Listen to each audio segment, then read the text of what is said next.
Gustong gusto po ng ating mga alagang manok na nandoon po sa free range area. Ito po ang gusto po nila, at saka ito po mga ginayat po natin na na katawan ng saging. Hindi po pinapalampas, talagang nauubos po mga kabakyard. Kaya sa ganitong pamamaraan nakakatipid po tayo, at kahit po tayo nagtitipid, masustansya po yung nakakain ng ating mga alaga.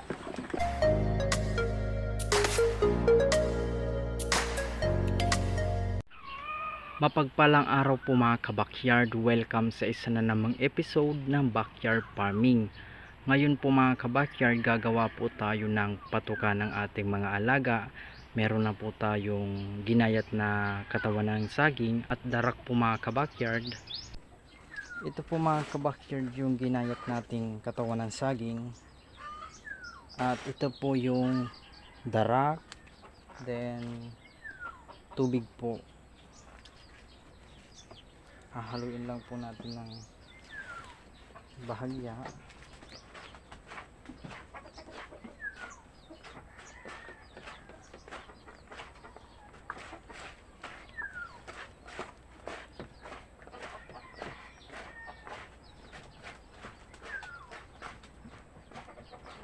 Ito pala mga kabakyard na mixture natin, gustong gusto po ng ating mga alagang manok na nandoon po sa free range area. Ito po ang gusto po nila, at saka ito po mga ginayat po natin na na katawan ng saging.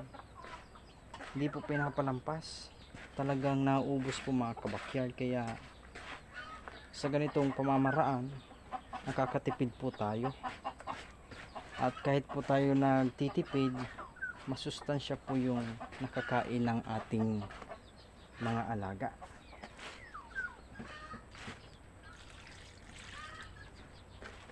Ayan.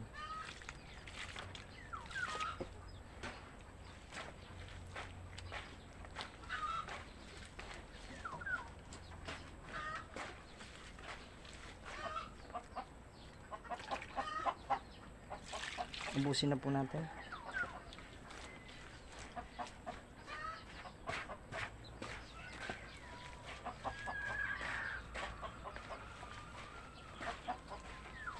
Ito mga kabakyard, napakarami na po.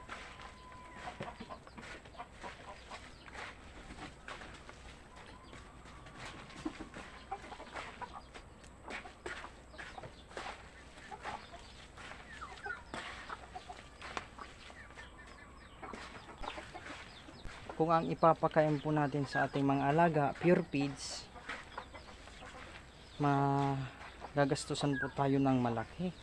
So ito po, darak, nasa 5 to 10 pesos po ang per kilo.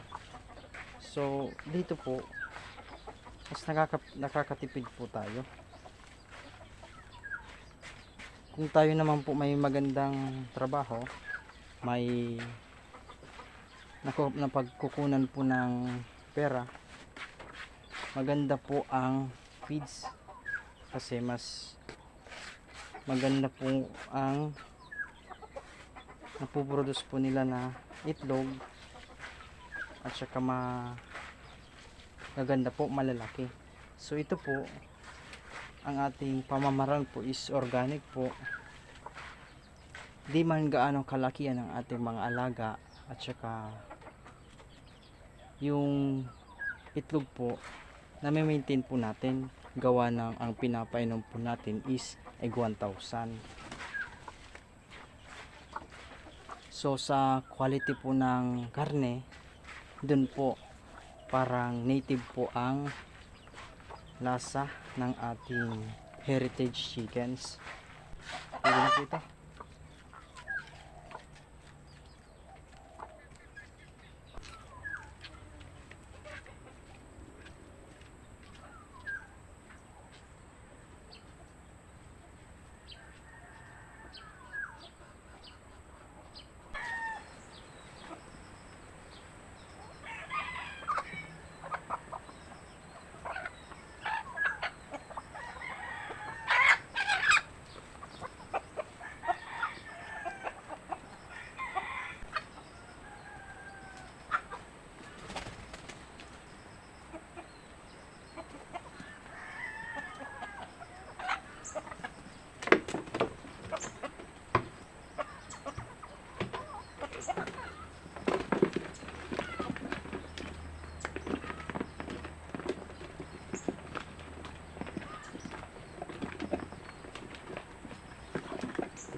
magre-refill po tayo mga kabakyard ng tubig nila. Ito po.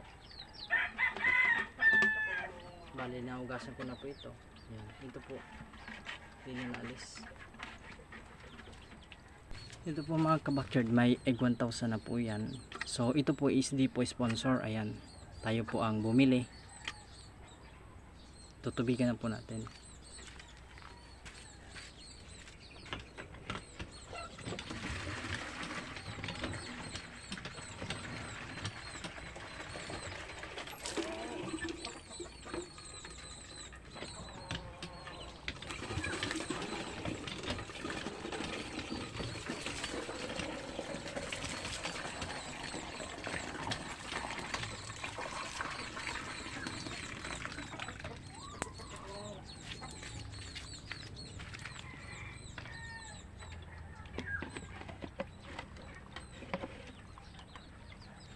Ito na po.